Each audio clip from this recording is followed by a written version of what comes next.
Good afternoon, everybody. So I'll say some of the things I've been saying before each of the talks, even though I know many of you have been here before for some of them. As I did this project here, I realized that I can't say all the things that I wish I could.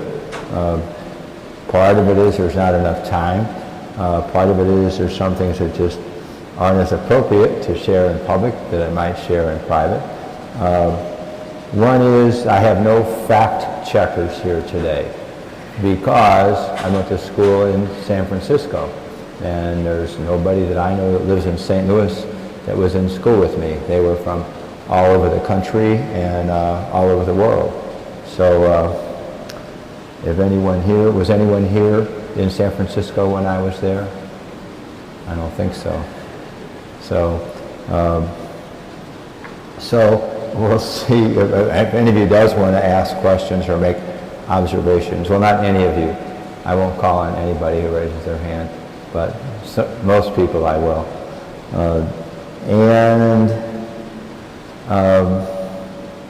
I think what I've said before is I envisioned the setting for this to be in my living room in front of the fireplace, so very informal. So that's why most of my stories are pretty informal. It's not a formal speech. That's why I call it musings and lessons. I was surprised to see as many people here today as there are. This is the fewest I've had so far. I didn't even know who would be interested in a doctoral program, but it was a chapter of my life, and I thought maybe some people wanted to hear what I had to say about San Francisco. It's been in the news a lot in recent years. I remember I was out there, it was 40 years ago. So that's with the years I was out there from 1979 to 1982. So things have changed. I've been back there a fair number of times since then, but I think whatever your stereotype of San Francisco is probably not true. Like any place that there's stereotypes. In some ways it's crazier than you think, but in other ways it's not too different from here. So there's, if you know how it is if you live somewhere, you know more about it than someone who just hears news about it. Okay, so and also today, this is probably the nicest weather Sunday we've had this spring, and the baseball team, the football team, and the soccer team all have games today. And for people who are golf fans, there's Masters on TV right now, so there's a little more competition today. And also, some people have been telling me they haven't been coming on Sunday afternoons because Sunday afternoons don't work. This is the last talk on Sunday afternoon. Tell people to look at the schedule. The next 4 are all going to be on weeknights. Honestly, it was just difficult for me to find 8 dates when I had time in my calendar to do this myself. And so the 3 of them ended up being on Sundays. Because we thought there might be certain people who can come only on Sundays that can't come during the week. So like other weeks, we'll start off with the Lord's Prayer. Our Father, who art in heaven, hallowed be thy name. Thy kingdom come, thy will be done on earth as it is in heaven. Give us this day our daily bread, and forgive us our trespasses, as we forgive those who trespass against us. And lead us not into temptation, but deliver us from evil. Amen. In the name of the Father, the Son, and the Holy Spirit. Amen. So I called this Catholics, Here Comes Everyone, because it was quite an experience of the Universal Church living there. A lot different than living here in the Midwest from that perspective. So the transition that I had was, remember my first assignment as a priest from 75 to 79. When I was here, I talked about last week. That's when I was stationed at St. Joseph in Cotterville and teaching at Dominic. I was very involved in youth ministry. So those first 4 years of my priesthood, I just absolutely loved. So I was very excited about being a priest, and I think some good things happened during those years. So I went to San Francisco, however, out of obedience. like I've gone everywhere I've gone. There's, not to be insulting to anybody here, but there's no place I've gone that I would have chosen. We don't get to choose, so I didn't pick from a pool of places to go. I didn't even pick my topic that I was sent there to study. If I had, school was not very difficult for me, so I wasn't too surprised they asked me to go get a doctoral degree. But if I had chosen the topic, I was very interested in youth ministry. I would have pursued a degree in spirituality. I also was very interested in urban affairs, as I shared to the point where I even, during my seminary years, spent some time living near the housing projects, working with poor inner city boys, and I was very passionate about that. But I didn't get asked to study one of those things. I got asked, of all things, to study school administration. Seems very unexciting to do that, but I did it because they saw a need for it. The reason I was sent there was an institute within the university. The University of San Francisco, by the way, if you don't know, is a Jesuit school, just like St. Louis University is. People don't always know that because of the name. It's not named after, well, it is named after a saint in Spanish, St. Francis. So, but it's a, the reason I was sent there was because of this institute. It was called the Institute for Catholic Education Leadership. But I was given the gift of time to do it. I admire, there's some people that get doctoral degrees while they have full-time jobs. Not many, but some do. So I was given this gift of time to do it. Also, I was supposed to start that summer, the summer of 1979, when I received this appointment to go there. But I told the bishop, I said, I accept this. I will be heading out there, and it starts with summer school. But I said, I want to let you know that I've got a trip planned this summer to Poland and to Rome. And that was the first year, the year of the Polish Pope's first visit back to his homeland. And so I think when I mentioned Poland and Rome, he didn't hesitate. He said, well, stay home this summer and go ahead and go on that trip with your parents. So I did. It was easy. That was a pretty easy act of obedience to do that. So I ended up kind of like with a free summer as well as 3 free years. And so it was a great opportunity. It was a special, challenging time for my parents because I was ordained in 75, and then I had brothers married in 76, 77, and 78. So and they all moved away from St. Louis. So when I was ordained in when I went to San Francisco in 79, hi Joanne, they were all of a sudden with no one, none of their children at home. So that was quite a change for them. I couldn't really do anything about it. And then one providential thing for me, my middle brother, Stephen, he was in the Air Force and he was assigned to the Bay Area. He worked in the Sunnyvale Air Station. And so he had 3 kids under 3.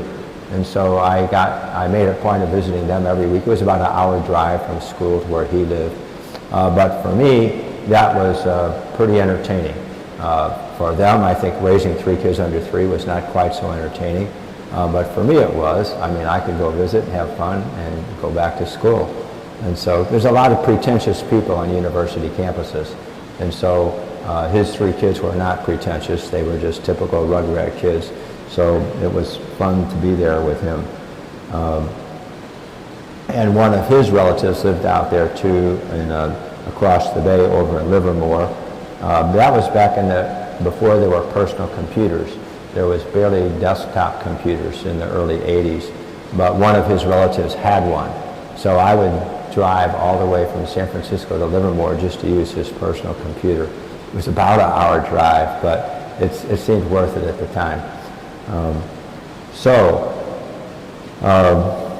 It was a time of transition, to say the least, in the late 70s and early 80s. It was following the Vietnam War had ended in the middle of the 70s. There had been in the 60s and There's assassinations of key leaders in America. There was following the transition in societal values with Woodstock in 1969, the invention of the pill in 1957. You were all by the 70s, you were already seeing big changes in society, more divorces, smaller families. So it was changing times. Actually, during the years I was out in San Francisco, that's when AIDS was discovered. AIDS had been around for a while, but they didn't know what it was. And of course, in a city like San Francisco, which was so libertarian in terms of practices, that was the context within which life was going on there. The group that you read about this past year, this awful group of men who dressed in drag as nuns and made fun of the church, called the Sisters of Perpetual Indulgence. They were founded there in San Francisco. It was said that 1 out of every 7 men there in San Francisco had same-sex attraction. So that was the context of what was going on in society. It was, and right across the bay from San Francisco over in Berkeley, there's where the University of California at Berkeley is. That's where you read about a lot of societal change there. That's where Gloria Steinem worked, and she wrote this book which led to the societal, the secular version of female liberation called Our Bodies, Ourselves. So that was all that was going on in society. So I say all that as a background because of all these things going on in society, emphasizing all that was rich and true about our Catholic identity was more important than ever. You might remember it was in the late 70s, was the time of the Iran hostage crisis. It probably cost Jimmy Carter from being elected again because that wasn't solved in his time when Ronald Reagan got elected. And you might remember one of the other things that happened during that time. There was the uprising in Iran, and the Shah of Iran, who had been friends of the United States for decades, was deposed. And so anyone who was a friend of the Shah was not welcome in the country anymore. It's when the United States started not getting along with Iran in the current era. Up until then, until he was deposed, Iran was a great ally of the United States. I happened to learn a little bit about that because one of the refugees was a student there. And I remember I had been in San Francisco long enough to give people tours. And when I toured him around, I don't know how many of you ever been to the Golden Gate Bridge? Not too many. Okay, at the southern end of the Golden Gate Bridge is a park. Well, not a park, it's a military camp called the Presidio. It's very beautiful grounds. And I still remember one thing he said when I drove through there, because it was a military base, but you could also drive through it in certain parts of it. And it was you can imagine it was at the base of the Golden Gate Bridge, so very scenic territory. He said, I see it's the same way in the United States as it was in Iran. He said the government has all the best properties. So that was his reaction to that. And changes in the church at that time, the Vatican Council had happened from 1962 to 1965. So a lot of the old ways of being the church were done. The new ways were not in place yet. So it was a time of great change. So the Pope John the 23rd had even used the term that it was time for the modernization of the church. So there was all kind of experiments going on in the church. At that time, there was just discussions about it. It was a big debate in church. People would ask the question, is this going to be a guitar mass or an organ mass? That was a big thing. And so people were taking sides on that. It became very divisive. Just like today in some ways, Catholics put people either in a good box or a bad box, depending upon if their beliefs happen to line up with theirs or not. And so it was a little more dramatic example of that at that time. There was, as I explained last week in my first years as a priest at Cottleville, there was a natural opportunity with the declining number of religious and with more families not being intact it was a great opportunity for lay leaders to step forward. And so I say all that as context. This program that I was sent to be part of, I had no idea. I was just going because that's where I was sent and that's what I was asked to do, and I was going to do my best at it.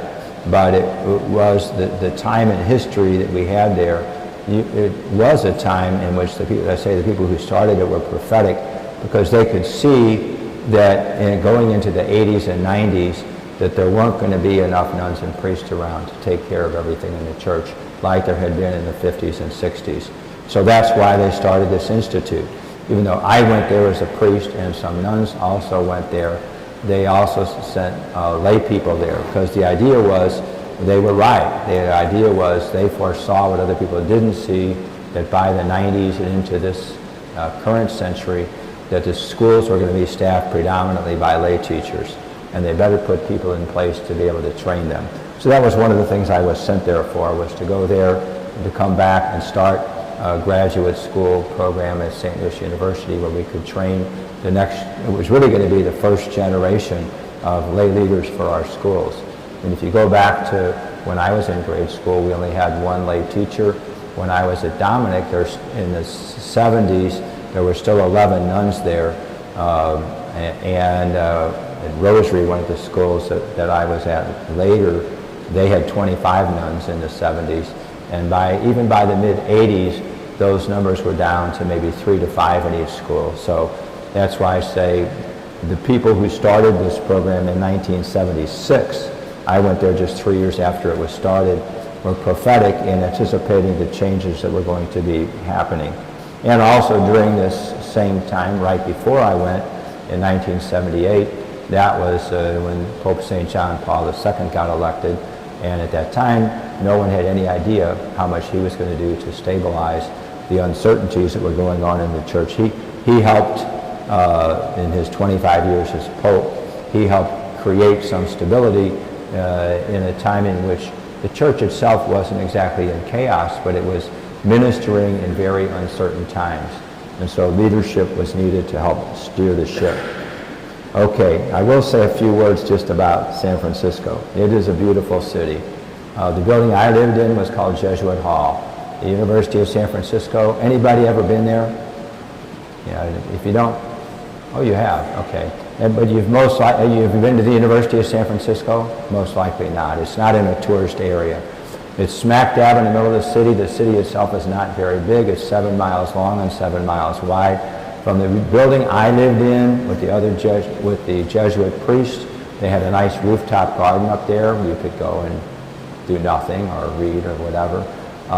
From the top of that building, if you look to the north, you could see the Golden Gate Bridge. If you look to the east, you could see the East Bay and sailing boats and the hills over in Berkeley.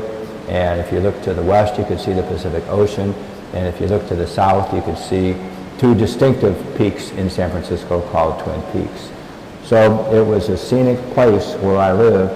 That's what got me interested in sailing, because you could sit in those classrooms and in the afternoon and look out over the bay and watch sailboats out there that looked like it would be something that would be fun to try. So I did. Oh, I forgot to tell you this part about the nicknames for those cities. Berkeley, where the University of California was located, the gossip columnists called it Berserkly, and San Francisco they called Babylon by the Bay because of all the sexual looseness that was going on there. So I still can remember, they say smell is our strongest memory thing. A big tree there, it's not native there, it's native to Australia, is a eucalyptus tree, and I can still picture the smell of those eucalyptus trees. They were everywhere. They grew wild. They grew better in San Francisco than they did in Australia. I do remember the Jesuit priests treated me great.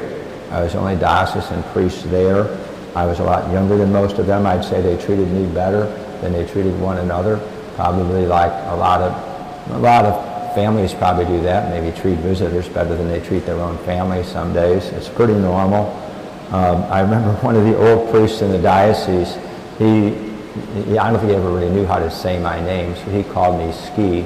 he said, Ski, he said, what do you have on the Archbishop that he sent you away to school to a place like that? I said, I don't know. I said, I was just being obedient, and I was happy to go.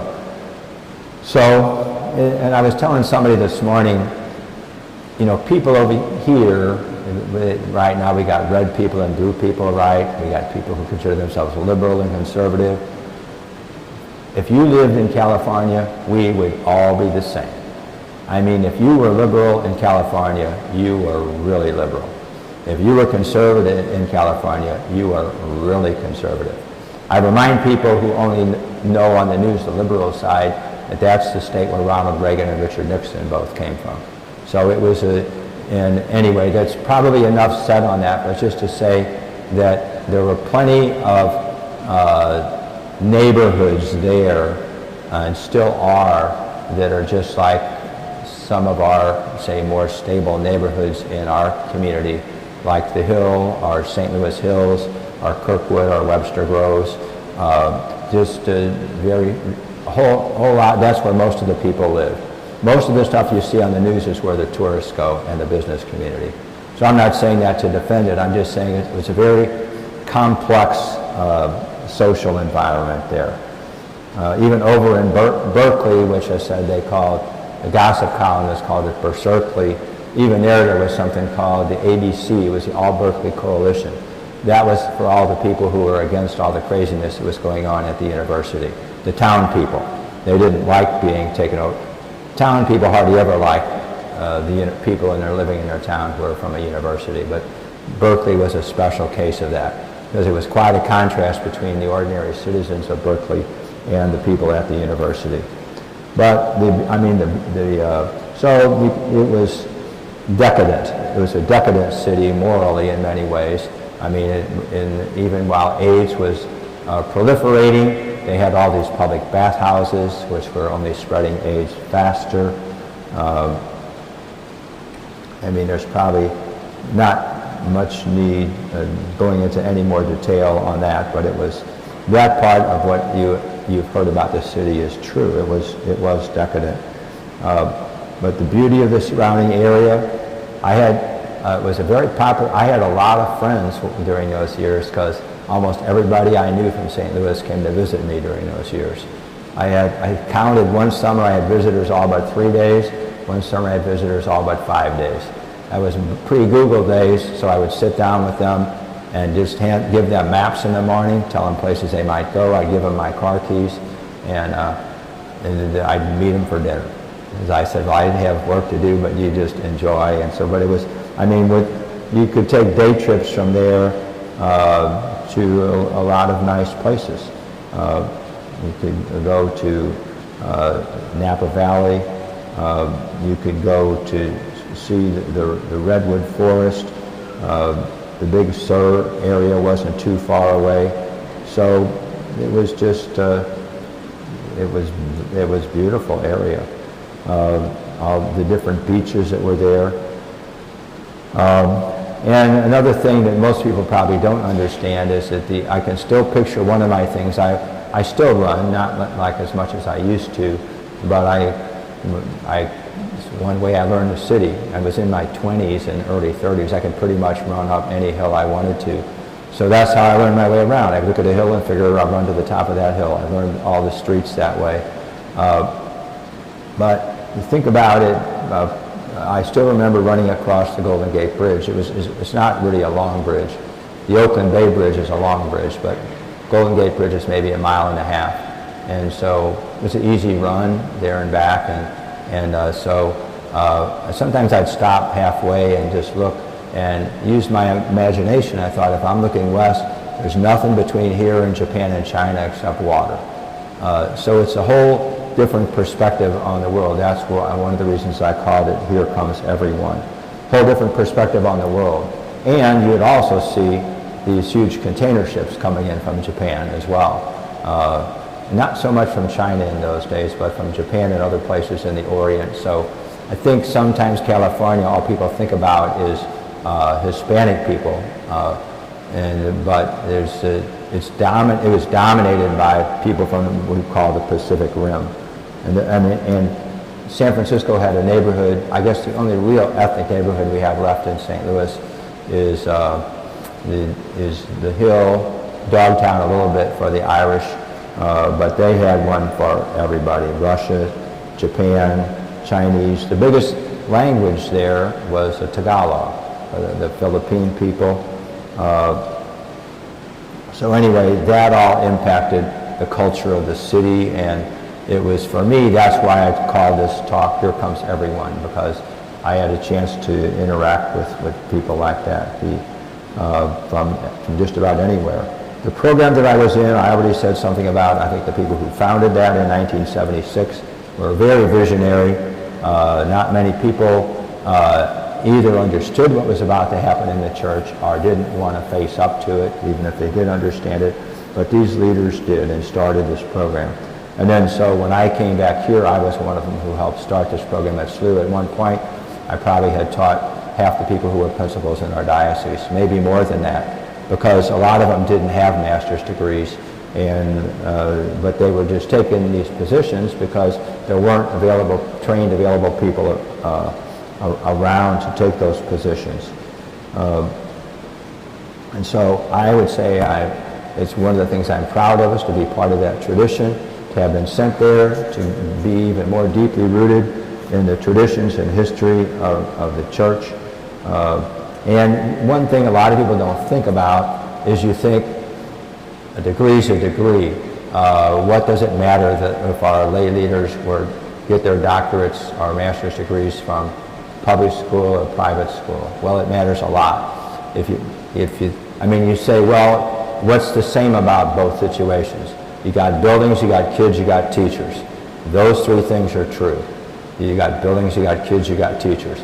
Nothing else is the same from a public school to a Catholic school. So unless they're trained to be alert to what all those differences are, just think about it.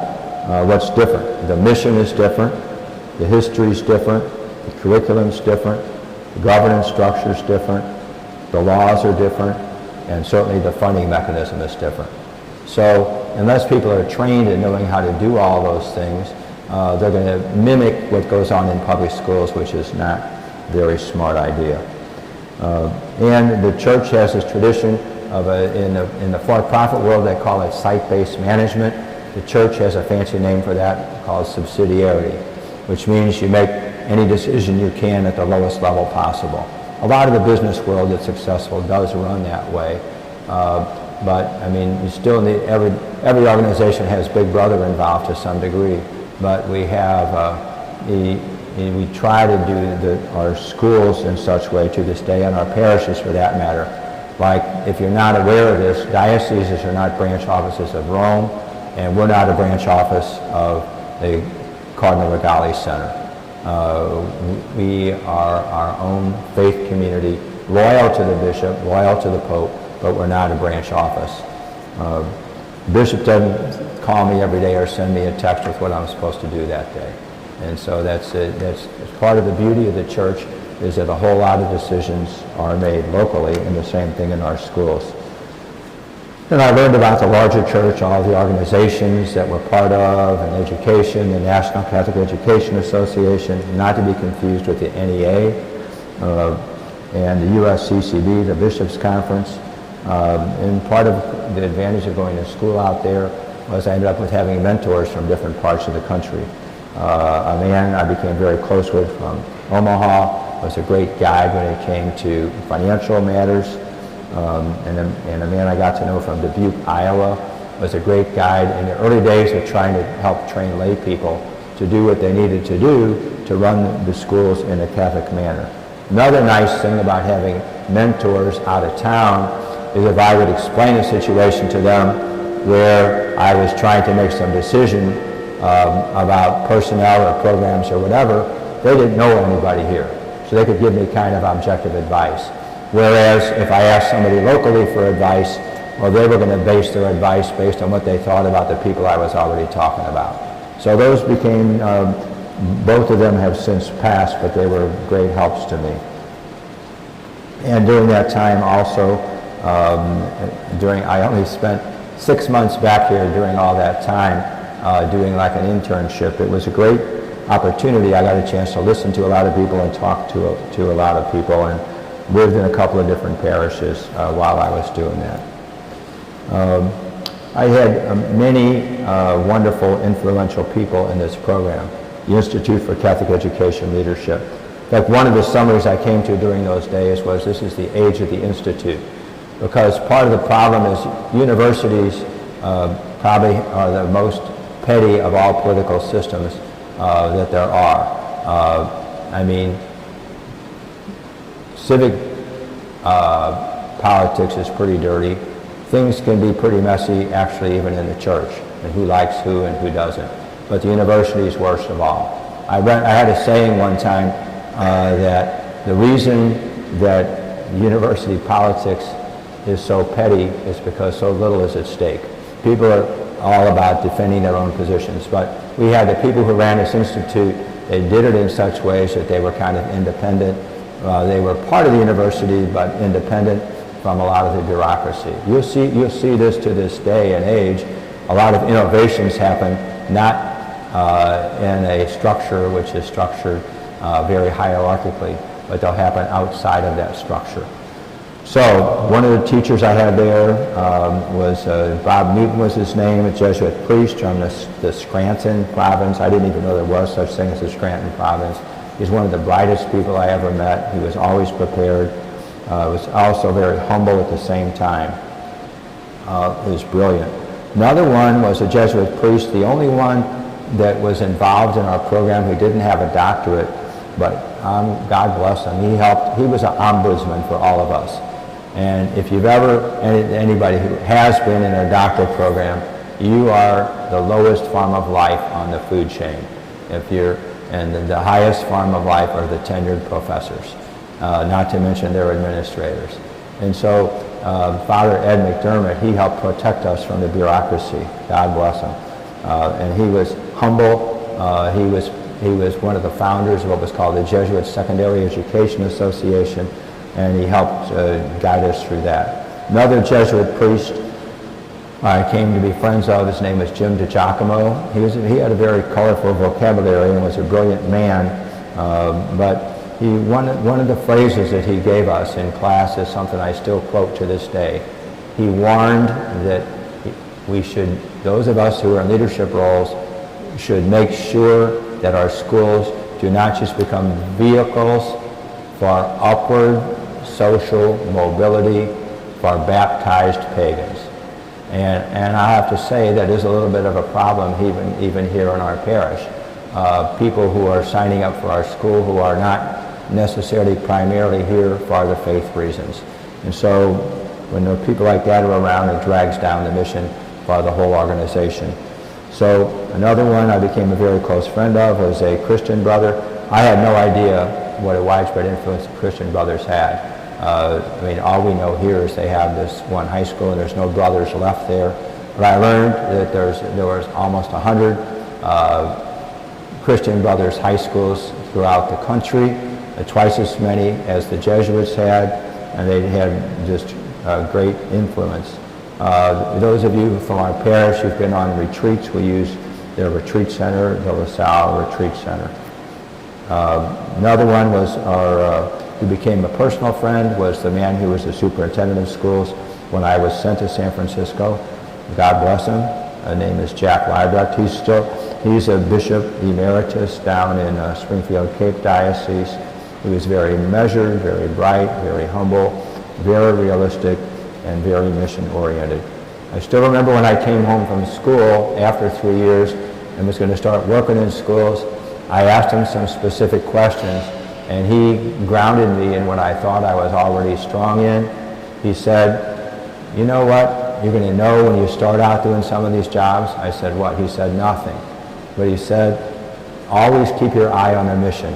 And to this day, that was 40 years ago he told me that. And to this day, that's a good approach to just about everything that I try to do here, and I think for anybody.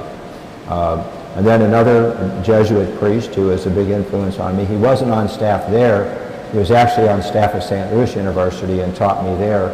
But our paths crossed again when I was in San Francisco because I started getting invited buy some of the students there to give talks in their countries.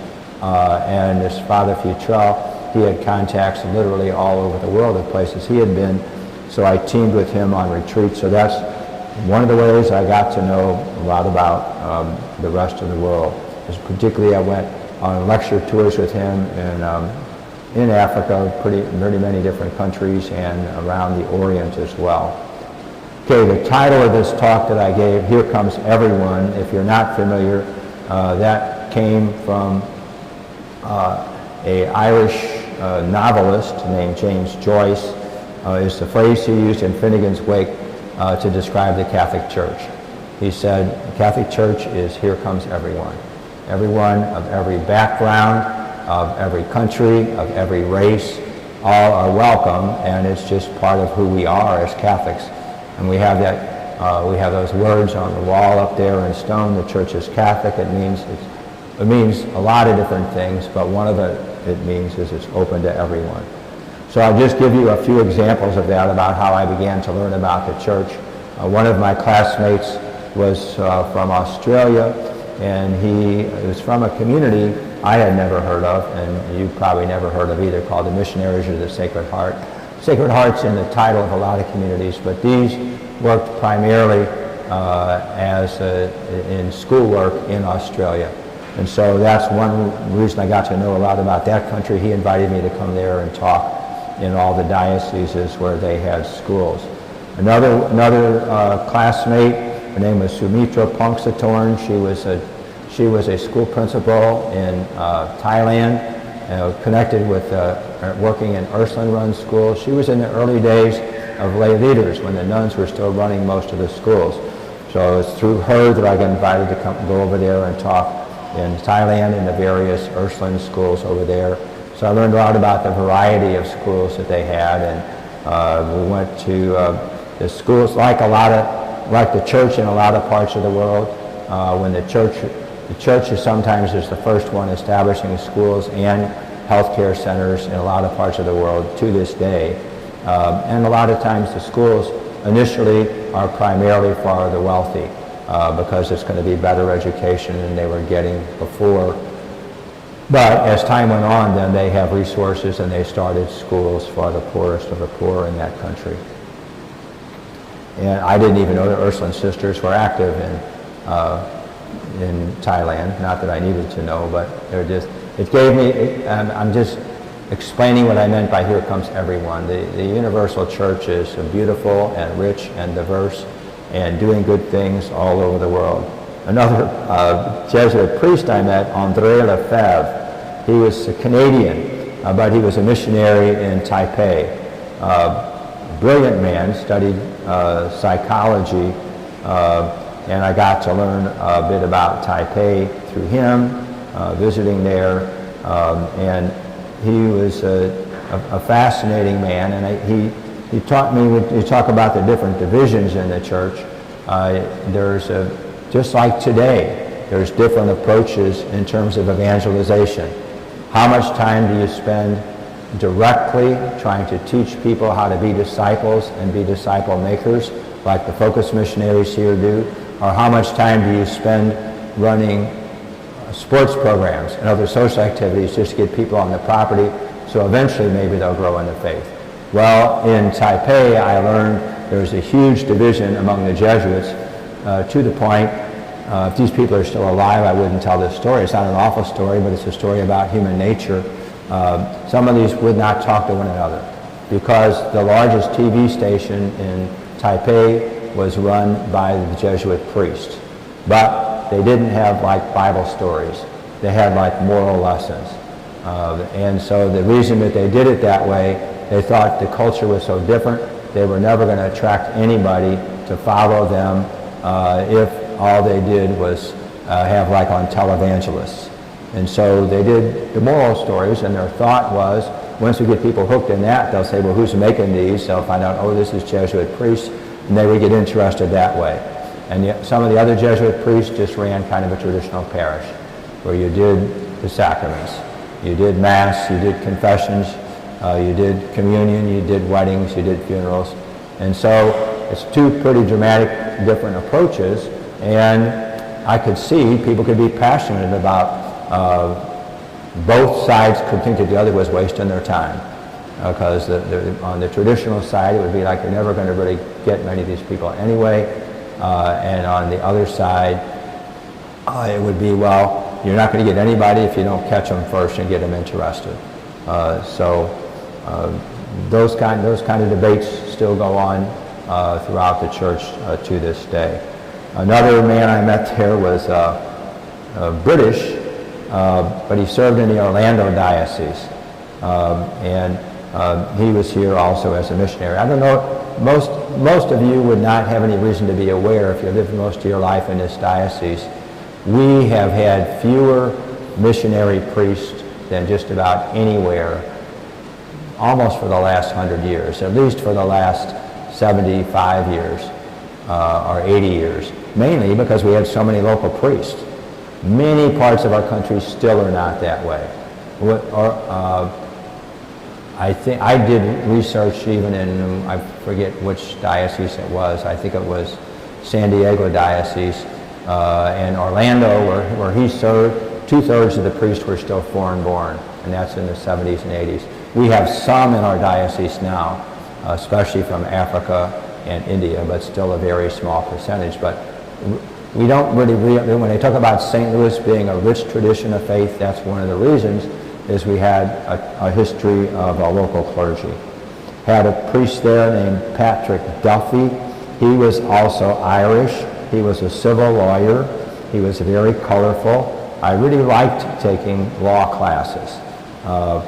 I especially liked reading Supreme Court cases and reading the dissenting opinions, because the opinion which would end up winning was usually pretty measured and under control. The people who had the dissenting opinions were usually mad, and so they kind of let it all hang out. So you sometimes would learn more about a law from reading the dissenting opinion. But he was a colorful teacher, and he taught, I don't know if you know this, Catholic schools, we're not really required to follow any of the stuff that comes from Jefferson City or Washington, D.C. The only laws we're required to follow in our schools are those that have to do with health and safety. And so we follow those literally. But the rest of them, we don't. We don't not take our orders from Jefferson City or Washington, D.C. So praise the Lord for that. So that was too many Catholic school leaders at the time were thinking they were going to be better if they imitated what was going on in the public schools. Well, in general, not that bad things are going on there everywhere, but that did not help. And then there was another street there. The closest street we have to this in St. Louis is South Grand Avenue, where there's restaurants from multiple countries. They had one street there that I called Clement Street that I think had every country in the world there, or at least it felt like it. It was another way to get to know about the world. So that's just sort of a little sampler of the kind of people that I met there and interacted with, and was able to learn about the church is bigger than St. Louis, and it was bigger than San Francisco, and put flesh on the whole idea that it's a universal church. Life lessons from that. I wrote down 5 of them. One is the value of my degree. I mean, I've been involved in all kinds of education, my whole priesthood. Higher education, I've taught everybody from kindergartners to doctoral students. And so I value formal education. I value the degree programs. They give you some knowledge. They open your perspective, give you opportunities to do research. So it's very valuable. I couldn't have taught in a graduate school program if I didn't have that degree. And so, but I also learned pretty quickly the limits of degree programs, as if I didn't know already. I can tell you one thing that I used to say this even to the seminarians when I was training them. I wasn't trying to denigrate the importance of their graduate degrees, but what I told them was, all the years I've served in parishes, in 50 years, no one who's come to see me and had a problem ever asked me what degrees I had, what my class rank was, or what was my grade point average. So I don't want to say those things aren't important, but honestly, no one really cares if you're a parish priest. and not in much of the rest of the world either. It doesn't really matter. And so I think I have the advantage, I think that I had the advantage of having opportunities for advanced degrees, but at the same time for our parish priest, those things can be obstacles if a priest wears those on his sleeve. I hope none of you come up and ask me those questions after this program, because they're really irrelevant. If you're coming to see me about a particular problem and you think knowing the answer to those questions will help you, I will tell you. Other than that, or you can Google it. It might even be online. I have no idea. That's number one. Number two, the success in a doctoral program is not predominantly dependent upon how smart you are, at least not in mine. I mean, it didn't hurt. You could pass the classes better, and you could write better, and you could turn in papers more on time, and writing was less of a problem, and passing tests was less of a problem. But I wrote it down in 3 parts: perseverance, politics, and substance. The perseverance is like 70%. Politics is like 20%. Substance was like 10%. If you didn't do the right things with the right professors and the right time, you weren't going to finish. And I picked somebody to supervise my program. You know the criteria I used? He's the one who got the most students through. And so that was, and again, I'm not trying to denigrate the importance of those kind of advanced studies, but that's what it's about. And really, that's good life lessons, and it relates to the next thing I'm going to say. The program was called Institute in Catholic Education and Leadership. So we did. We had a lot of courses in leadership. I know they do a lot of that in the military. They do that in some other fields as well.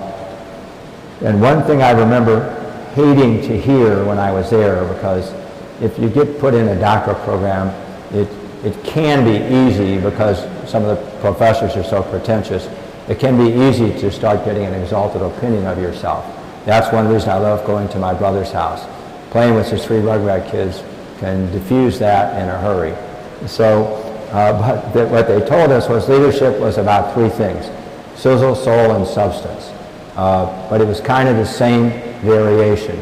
That sizzle was like about 45%, soul was about 50%, and substance was about 5%. So it's kind of the same thing. You can have all the knowledge in the world. For medical doctors, they call this bedside manner. But it's true for salesmen. Probably the person who's going to be the best salesman isn't the one who necessarily knows the most about the product. It doesn't hurt, but some people who are good salesmen can sell anything. Just give them the manual to study for a few minutes and they can sell. So it was kind of the same thing with regard to any kind of leadership. Unless you have credibility with the people that you're trying to lead by connecting with them from the heart and from the soul, they're probably not going to follow you anyway. Sometimes people will follow a certain person just because they're the smartest, but nowadays, with all the stuff that's out there on Google, how do you even know what's right anyway? So you're going to end up believing someone that you trust more than someone who just has convinced you that they're the smartest person. It was one of the leadership lessons that we learned too. If you want to be a successful leader, don't act like the smartest person in the room. And it's only going to lead to resistance and not get people on your side. And I relate this spiritually to this. Jesus said he was what? 3 things. I am the way, the truth, and the life.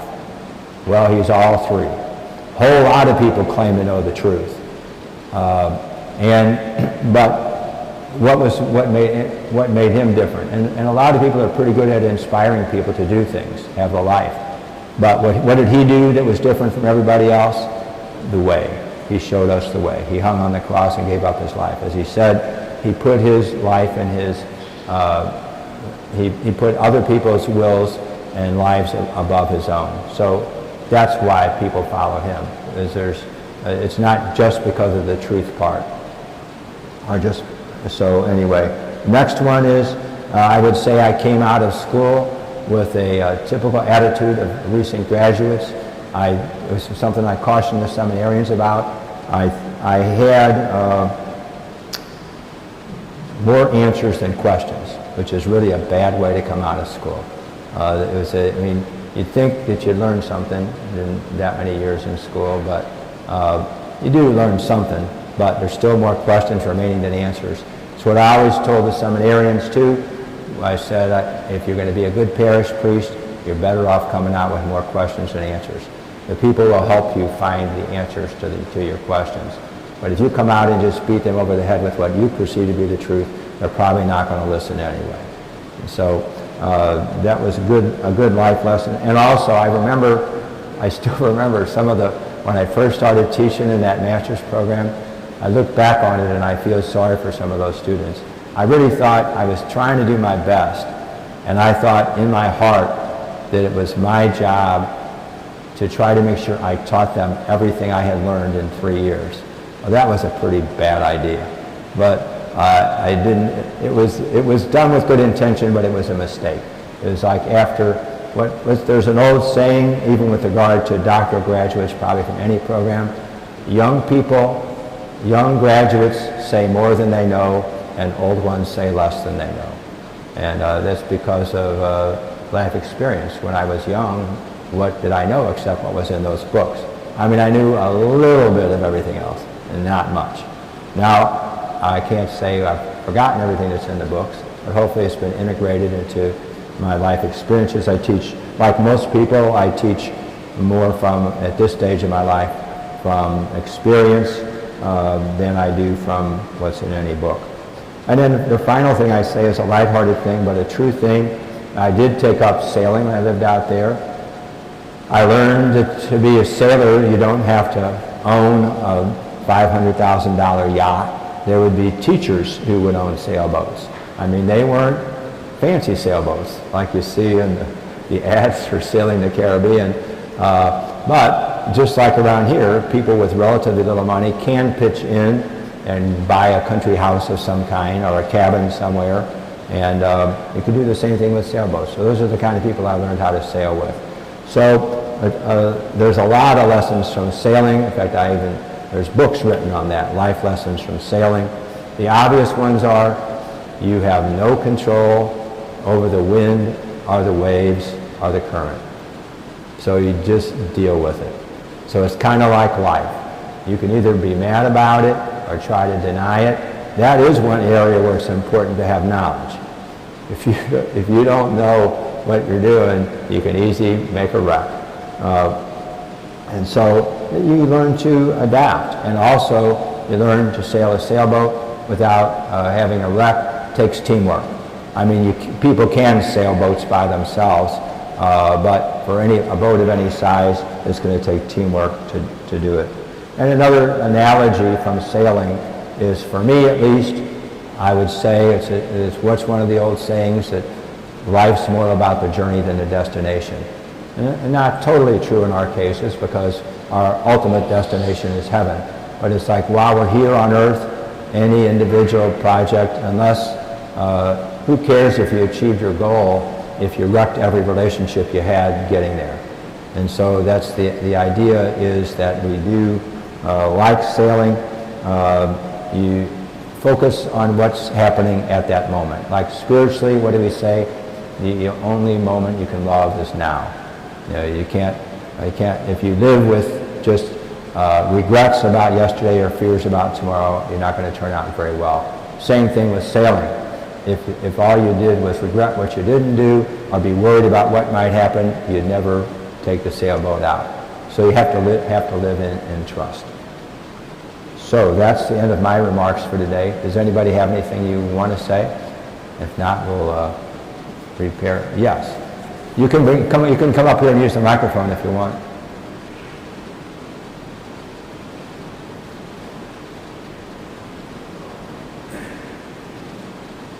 I have a couple of questions.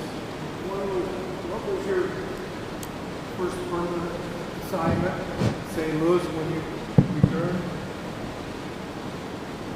That's what I'm going to talk about next week. Okay. Why don't you step down from there? You look like you're not stable. Yeah, why don't you step down?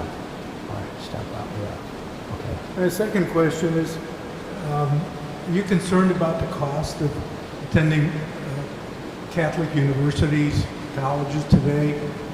You know, I have a grandson that's will soon be going to college or looking at, and even with financial aid, schools like Boston College, Notre Dame, Georgetown, even financial aid, they're pricing out many families.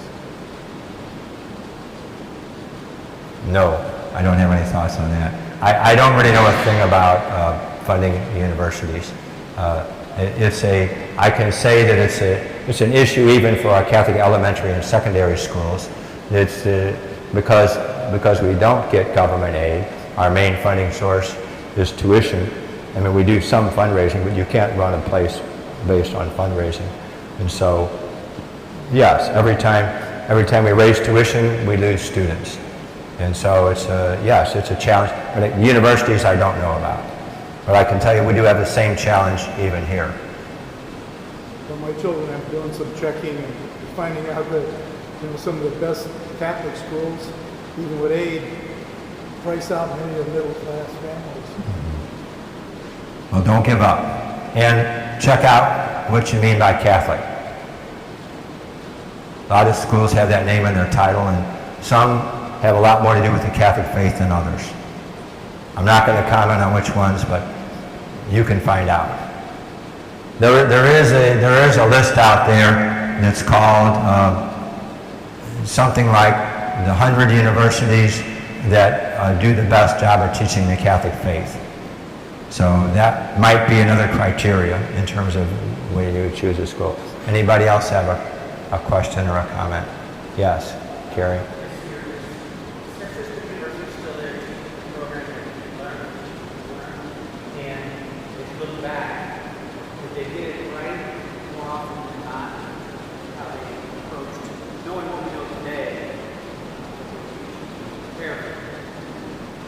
Yes, I think the program was very, as a matter of fact, I can't think of anybody doing anything anywhere else. I haven't I kept up with it. I get all their emails. Like, I'm on every fundraising list in the United States, including University of San Francisco. But no, I think they did. The people who founded it were back in those days, all the superintendents of the dioceses were priests, and the 10 of them from the 10 biggest dioceses are the ones who got together and founded this. And what we learned in those days, I was just like I was preaching on.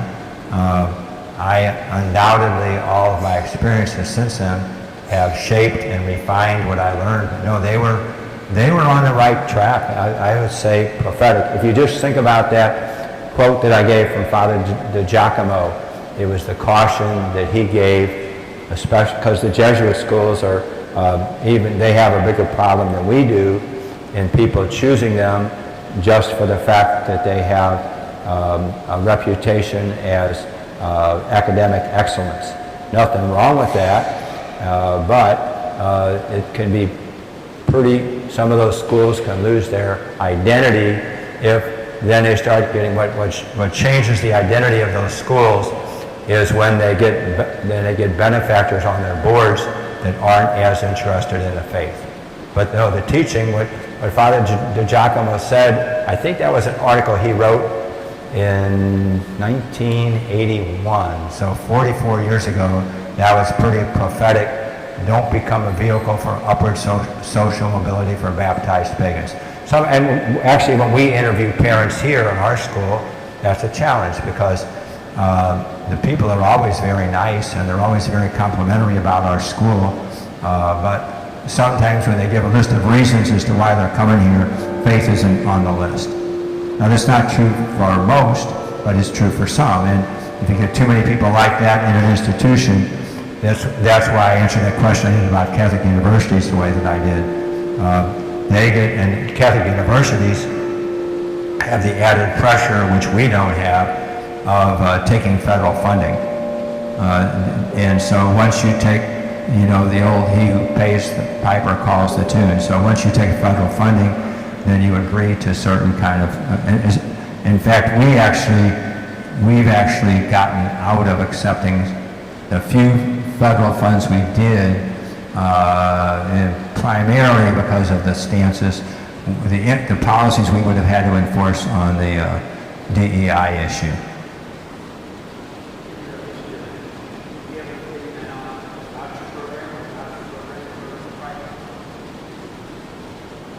Well, yeah, it'd be kind of a complex answer. I'd say that it could help.